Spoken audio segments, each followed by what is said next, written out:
গুরুতর অসুস্থ শবনম ফারিয়া ৮ দিন ধরে কথা বলতে পারছেন না। গুরুতর অসুস্থ হয়ে পড়েছেন ছোট পর্দার অভিনেত্রী শবনম ফারিয়া। ১ সপ্তাহের বেশি সময় ধরে গলার গুরুতর সংক্রমণ ও টনসিলের প্রদাহে ভুগছেন তিনি। এ কারণে কথা বলতেও সমস্যা হচ্ছে এই অভিনেত্রীর। মঙ্গলবার ১৩ জানুয়ারি দিবাগত রাতে সামাজিক যোগাযোগ মাধ্যম ফেসবুকে এক পোস্টে নিজেই অসুস্থতার কথা জানিয়েছেন।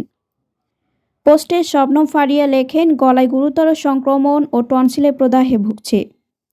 ৮ দিন ধরে আমার কণ্ঠস্বর বন্ধ হয়ে আছে। ৫ জানুয়ারি থেকে অসুস্থতা শুরু জানিয়ে ফারিয়া লেখেন, সেদিনই কথা বলার শক্তি হারিয়ে ফেলেছিলাম। পরে কথা বলার জন্য নিজেকে জোর করে অবস্থা আরও খারাপ হয়েছে। দুঃখজনকভাবে কয়েকটি নির্ধারিত কাজ ও শুটিং বাতিল করতে হয়েছে। বর্তমানে শারীরিক অবস্থার কারণে কারোর সঙ্গে ফোন কলে যোগাযোগ রাখতে পারছেন না বলে দুঃখ প্রকাশ করে অভিনেত্রী লেখেন, অনেক ফোন আসছে কিন্তু ধরতে পারছি না। খুব জরুরি হলে দয়া করে বার্তা, টেক্সট মেসেজ পাঠান। অভিনেত্রীর এই পোস্টের পর মন্তব্যের ঘরে ভক্ত ও শুভাকাঙ্ক্ষীরা তার দ্রুত সুস্থতা কামনা করছেন।